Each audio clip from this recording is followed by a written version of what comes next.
Welcome back to New Zealand Property Insights. I'm Paul Roberts. And I'm Debbie Roberts. We're the owners of Property Apprentice, and we're here to help you navigate the New Zealand property market with facts, not just headlines. Because let's face it, the media has a massive negative bias. In other words, good news doesn't get the clicks. So we'll cut through the dramatic news bites and show you the positives to focus on. Today, we're opening episode 13 with a commentary around the New Zealand housing market. We're seeing a shift in sentiment among mum and dad investors. While they're stepping back, we're also seeing the rise of build-to-rent developments. We'll be looking at a new 297 apartment complex in Auckland and what this institutional shift could mean for Auckland investors. We'll be breaking down why the 7.2 times income to price ratio could be keeping the market soft, and the regional hotspots where prices are hitting record highs, and the potential long-term impact of professional landlords on the Kiwi dream of home ownership. So let's dive in. We're starting today with an article from Associate Professor Michael Rems, Senior Lecturer in Property at the University of Auckland Business School. He's arguing that the long-standing romance between Kiwis and the property market is fundamentally changing. So as you can imagine, we've got a few things to say about this. He mentions Tony Alexander's latest survey showing that 38% of mom and dad landlords are now planning to sell, only 12% looking to buy, among other commentaries. So let's take a better look at that. So first of all, let's talk about the 38% of mum and dad landlords that are now planning to sell. I think part of this, you need to understand that we've got an aging population. So we've got a lot of baby boomers that will be downsizing to help fund their retirement. And with the only 12% looking to buy, this is a normal stage for the stage of the property cycle that we're in. There are always less buyers in a buyer's market, but it does give us good opportunities. And I think the days of being a lazy investor are gone. Absolutely. It's not just buy a house, move to a bigger house, keep the first one as an investment, because you never really bought it for that reason, or just buying something that bleeds money every day is not a good idea. It never has been. Exactly. So the so-called mum and dad investors, of which approximately 79.5% only own one investment property, and who usually account for about a quarter to a third of all of the residential property sales. This recent survey from Tony Alexander of 200 investors highlighted concerns from this group, including the cost of increased council rates, high running costs, difficulty in finding good tenants, and geopolitical uncertainty. I mean, well, that's a worried bunch. All of this is true, but the fact of the matter is that most mum and dad investors don't actually know what they're doing when it comes to buying an investment property.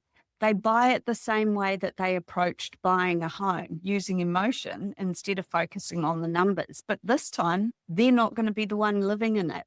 So ups the ante on the fear factor. The facts are at the moment that we are in a buyer's market, and your ability to negotiate a great deal is still the best it's been for about a decade. The rental returns are also the highest we've seen for about a decade. So for buyers on the market at the moment, the opportunities are there to find properties that cover their costs, if you know where to look and if you know how to negotiate. The article also states 2-year fixed mortgage rates more than doubled from 3.46% in April 2021 to 7.6% in October 23.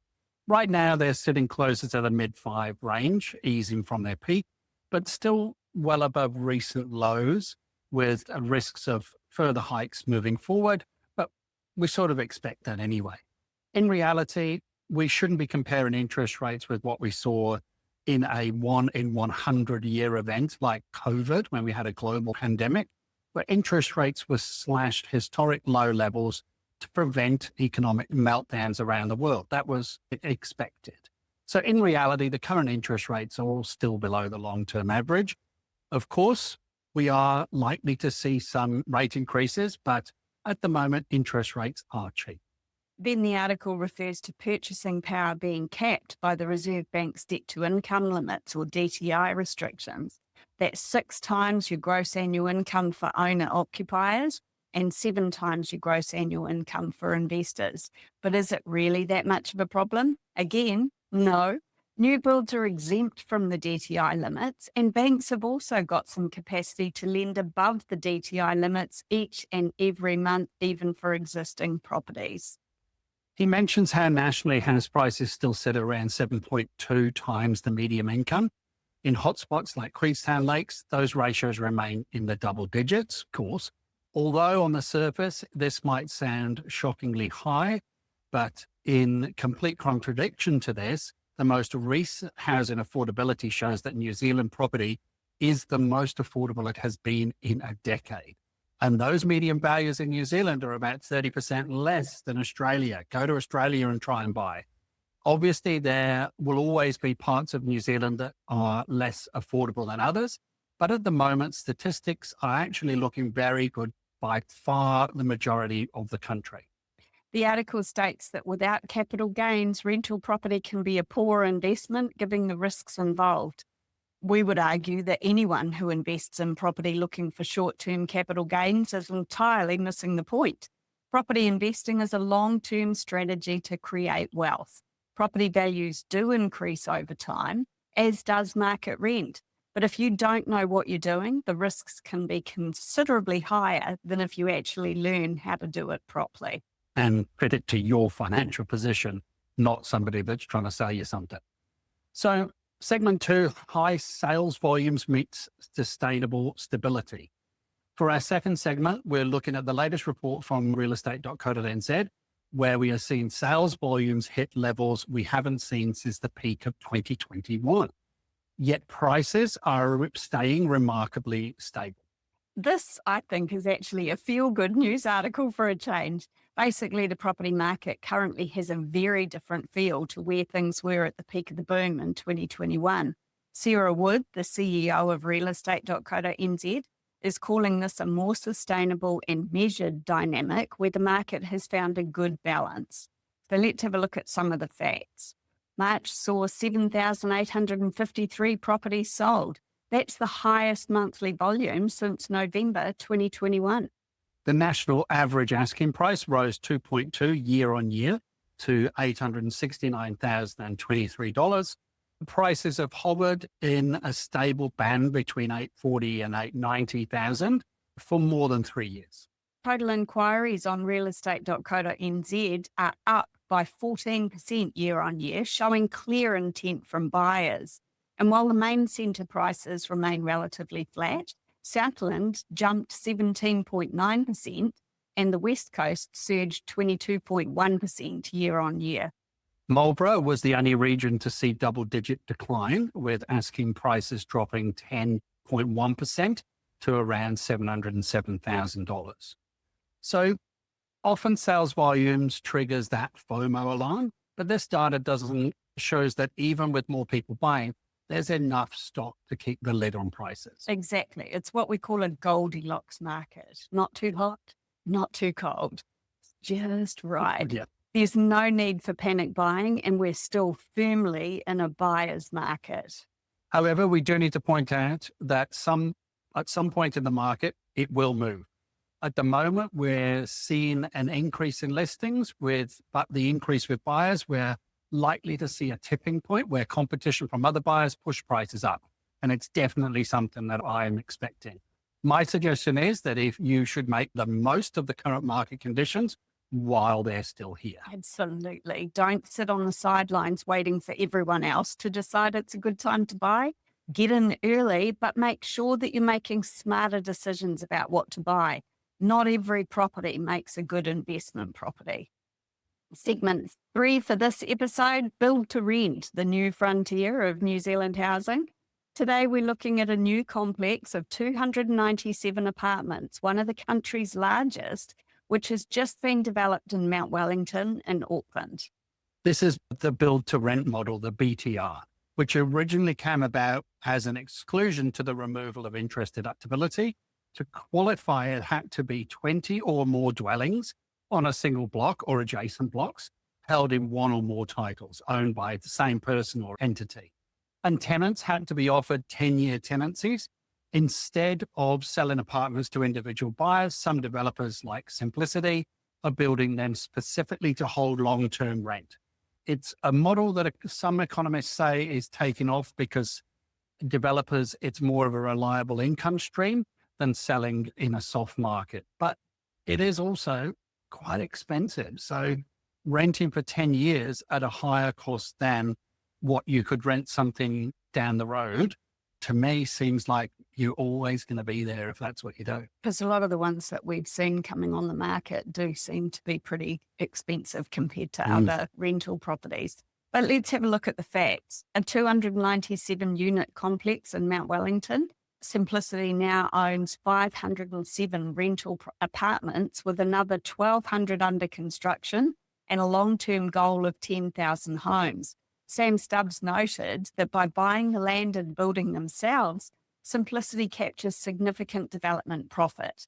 The Raiputa complex cost $154 million, but it's now valued at approximately $214 million. Judith Faithful, who's 76, signed a 10-year lease for security, highlighting a shift away from the temporary mindset of renting. Tenants deal with a single entity for maintenance and management and a one-stop shop model. Gareth Kernan of Intermetrics notes that Build to Rent offers professional investors stable returns and provides tenants with much needed security of tenure. Wealth inequality researcher Max Rashbrook warns that while Build to Rent offers security, it won't solve the housing crisis. Surveys show roughly half of the renters still prefer to be owner occupiers, which is what I was saying before. So let's have a look at that math. A $60 million valuation gain just for completing the build is pretty impressive. But obviously with a development cost of $154 million, this is not a ballpark for your average investor to play in. It's a different level of the game for sure. But for traditional landlords, this could be the new competition. For tenants looking for security of tenure, this could look quite attractive, but it's not going to suit every tenant. Absolutely. And Judith, the tenant I mentioned in the article, signing a 10-year lease gives her security for potentially the rest of her life. Some Kiwis are starting to see renting as a long-term lifestyle, not just a stepping stone. But we shouldn't forget Rashbrook's point. Half of Kiwis still want to own their own home. So Build to Rent's a great solution for security of tenure, but it doesn't replace the desire for home ownership. And if a tenant's locked into a 10-year tenancy, then obviously that could delay their dream for home ownership. Yeah, exactly. I think the shift in the market creates a two-tier rental system. If you're a mum and dad investor, you need to be more professional than ever. And as I said, don't be lazy. Don't get sold something. Understand what you need to buy for your financial position and understand exactly how to run that business. The influx of available rental properties in a small area can create an oversupply for a period of time, which means that that market rent could reduce in that area. Yeah, and although it is important to remember that not everybody wants to live in an apartment or a massive complex. So we certainly don't see Build to Rent being the death to property investment fundamentals. It'll suit some people, but not everyone. So that wraps up episode 13 of New Zealand Property Insights. We've got everything from the RBNZ stability warnings to record investor exiting and the rise of Build to Rent. It's a lot to take in, but remember the headlines often focus on the fear while the facts focus on the strategy. If you aren't already a lifetime client of ours and you want to learn more about the fundamentals of property investing, join me at one of our next free online events called How to Succeed with Property Investing. It's 100% free, and we focus purely on the education you need to make informed decisions. You can find the link in our show notes or go to propertyapprentice.co.nz to register now. Thanks for joining us today. And remember to like and subscribe to our podcast so you don't miss an episode. Thanks for listening. We'll see you next time.